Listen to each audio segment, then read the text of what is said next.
What's going on, guys? What's going on, everyone? Welcome back to another episode of PSR. As always, it is an absolute joy to have you with us. Today, we have something really special. It's my very first suppressor, the Resilient RS9, and it's a 9mm dedicated suppressor, and I am super excited to try this thing out. I've been waiting quite a while. We're gonna get into that, but first, roll the intro. Welcome to the PSR YouTube channel. I love YouTube. YouTube's awesome. It's awesome. You should become a YouTube creator. Totally. This video will get monetized. Yes. Whoa, yeah. We're having lots of family fun now. Whoa, yeah. None of these are real guns now. Whoa, yeah. Also got a Patreon, the link is in description. Got some merch too, yeah, you know you wanna get some.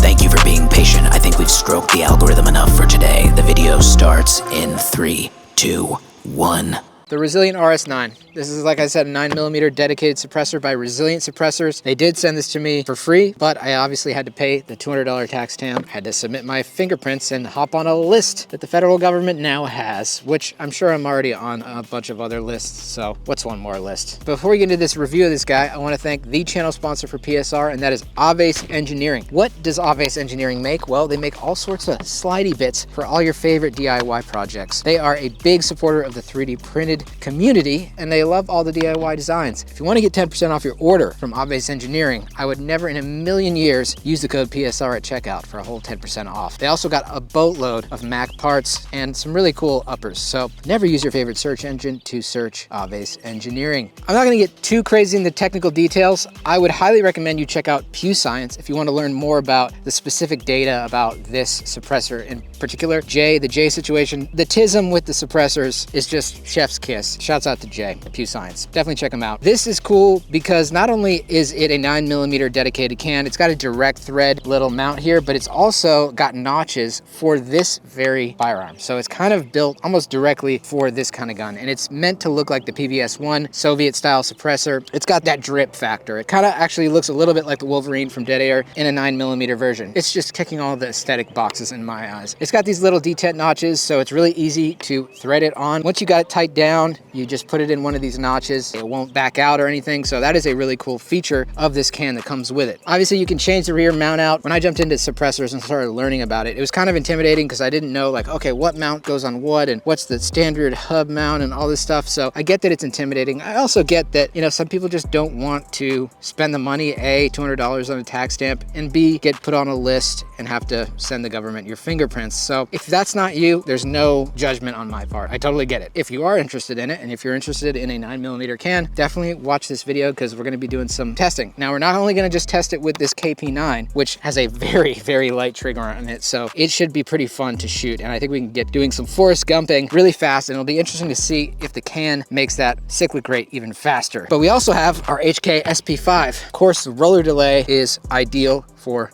suppression. This third gun we have here is a 300 Blackout Tank Arms Perrin X16. It is a piston/GI system, and it is just like one of the coolest smooth action guns. Like, it's just so smooth. It's nice. And so the cool thing about this can, you can run this can subsonic 300 Blackout as long as the barrel is 8 inches or longer. 8 inches is just about the right length, I would say, for most things. You know, anything under that, it's not sufficient. And what we did here is we got a hub mount. So what this muzzle device will allow me to do is I'll be able to screw on the main body of the suppressor onto this mount, which was provided by Novolite. So shouts out to Novolite. They even gave me one with my logo on it, which is so sick. And this is one of their brakes, which is like a recoil deleter, although the gases do come back. So on a short barrel, it is a bit much, but that's why I've kept this on here. Guys, Novolite gave me a code. If you're interested in getting one of these brakes, it's PSR for 10% off. So thanks again to Novolite. Now, one thing I did notice that when I put this together and I test fired it, it was unfortunately not cycling. It'll be really interesting to see if it does cycle with the increased back pressure of the suppressor here. So we're gonna try putting the RS9 on here with this mount and see how subsonic 300 Blackout does through this 9mm dedicated can, because it's really cool that you can not only use it for the pistol caliber, which is 9mm obviously, and you can use it for 300 Blackout subsonic, which is just awesome because this is a really, really cool pistol. pistol. We do have a brace on here, by the way. And not only do we have supersonic 9mm, but we also have subsonic 9mm. So we're gonna try it out with subsonic, supersonic, all of the sonics, except maybe the Hedgehog. Who knows? Maybe we'll hit the Sonic the Hedgehog with this fucker, because this thing goes fucking fast. Anyway, I've done enough talking, gave you the background on it. Let's shoot the RS9. Guys, as you know, ammo is expensive, and I got some help from Minutemen Defense LLC. They provided all of the supersonic 9mm for this video. Big thank you to Minutemen Defense. Back to the video. Resilient RS9. First shots downrange. This trigger is the CMC AK Elite trigger. Let's give her, bud. Look at how short the bolt travel is here. So this is obviously bolt closed in battery. Now, that's how far back it goes. Not very far. I'm gonna put one into the berm and just see what kind of a sound signature it gets. No, look at the reset on this trigger. Look at this. So I'm holding it down. Look at the reset. Crazy. All right, we'll do a couple more into the berm, just get a little idea here. It's making it like at my ear. I can hear it's just like kind of like a tink, tink, tink sound. Oh man. Well, let's hit some steel with these. These are supers, by the way. We do have a mag of subs, which we'll try as well. But let's try the supers. Oh yeah. Oh my gosh. Oh, it's awesome, dude.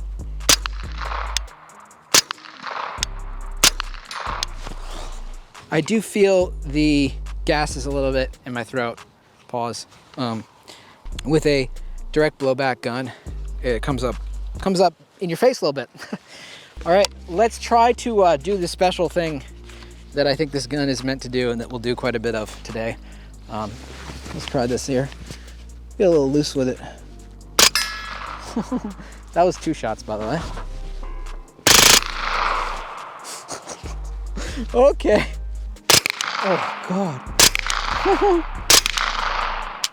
Okay. All right, now for the fun part. We're gonna try some subsonic. It's 147 grain. This is remanufactured ammo. I've run it in other guns. It runs fine, so hopefully it'll do fine here. Let's try it, dude. Oh, man. I'm gonna go straight into the berm. See if I can hear that thud. Wow. Boom. There it is. God, it's so quiet. We'll see how quiet it is without the ear pro on. Wow. It's just the action that's loud. This makes a little bit more noise, I was realizing, than like the MP5, for example. It's still nice to have the ear pro on.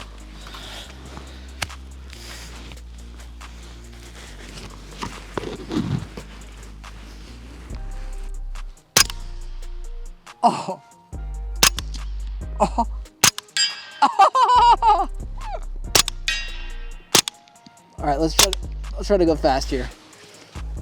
Oh.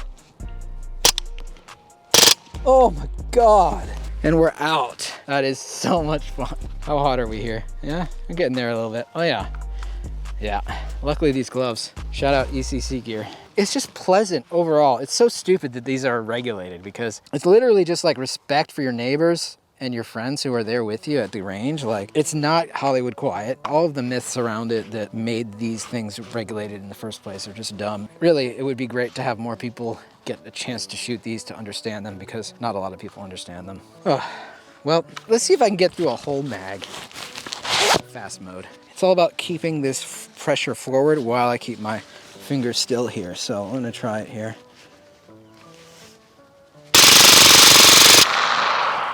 Yup, freaking did her, bud. And we're clear. Golly, that is just stupid fun. Oh boy, I love you. I love you. Are you too hot to kiss? Oh, they're very hot. Maybe not the right idea though.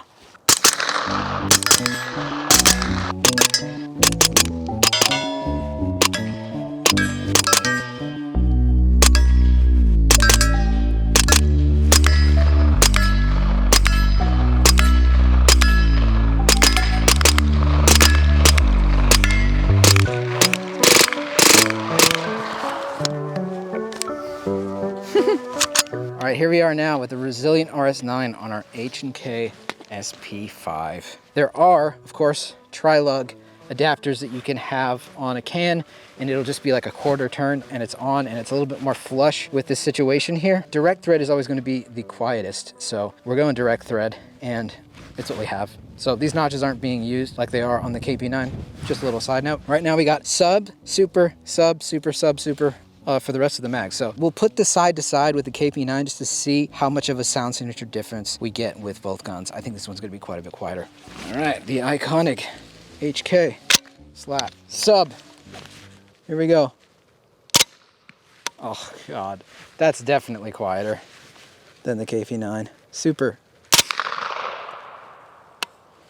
Sub. Oh, that's awesome. Super. For the next sub, I'm gonna take these off and see how it sounds. Sub. Oh yeah. Oh my God. That is actually insane. That is just like a click, because the action closing on the MP5, it's so quiet. The KP9 is like, it's pretty loud.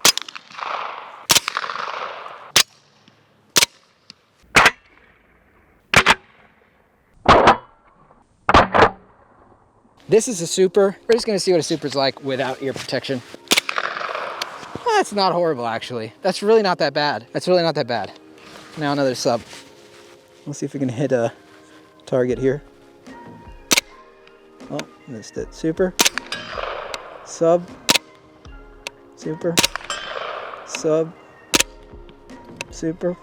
Well, so I'm noticing the point of impact is a little bit different with the supers and the subs, which makes sense. Both actually, without hearing on, surprisingly quiet. We're not gonna be going as fast with this guy because the stock mushy MP5 trigger, but we'll try to do a little bit of successive shots here.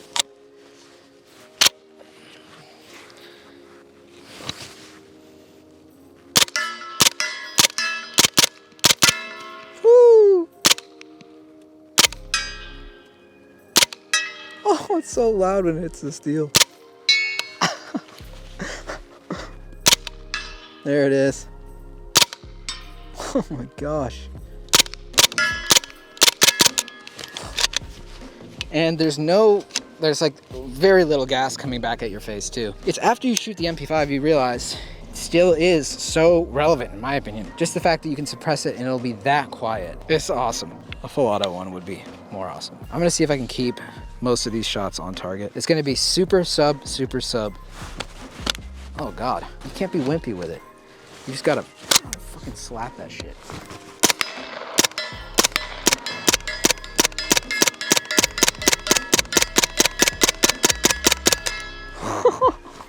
Ding, ding, ding, ding, ding, ding, ding, ding. Look at the smoke coming off the mag.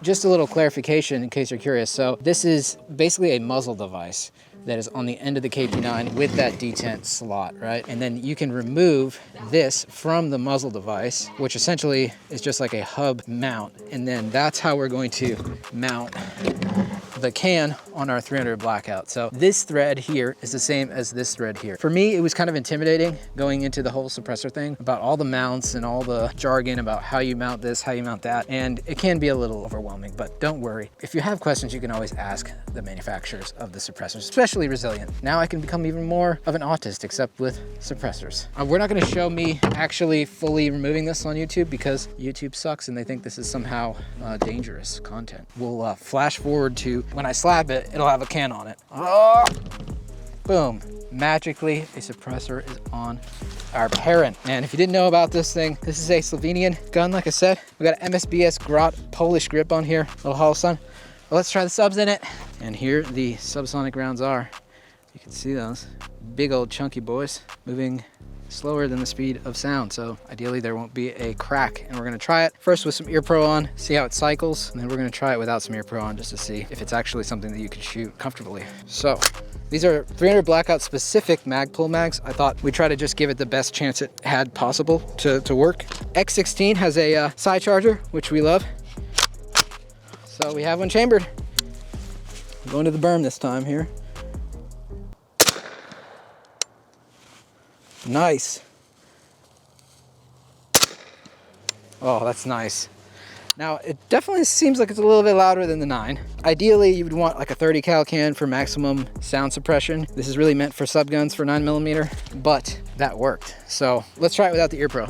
See how loud this is.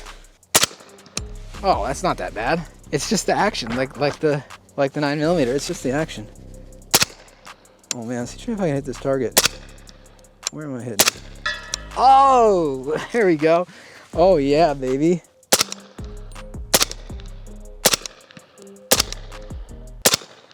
Oh, that is awesome. Oh, that is nice. That's not uncomfortable at all. How many do we got left? Oh, this is our last one. Our very last subsonic round. Oh man, let's see if it actually locks the bolt open. That's actually something I was kind of curious about. Here we go. Nope, didn't lock the bolt open. Okay. Oh, I didn't put the mag in. Damn! The mag was not quite seated. That's why. I'm definitely gonna get some more subsonic rounds. Love to try this with the Dead Air Nomad 30 that I've got. This, the first suppressor, and I am so not disappointed. Gosh, it's awesome. And I get if you guys are like, you know, don't want to submit my fingerprints, and I still get it if you don't want to do it.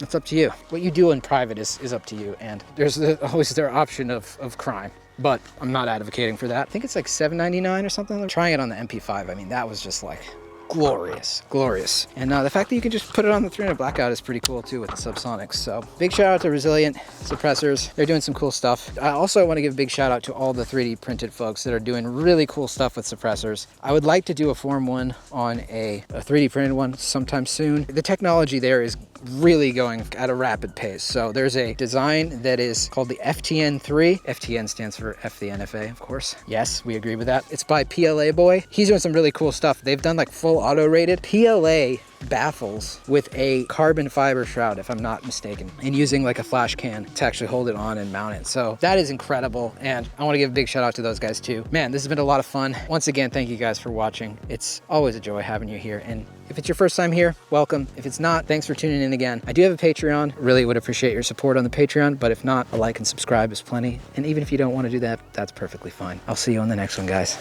Take care.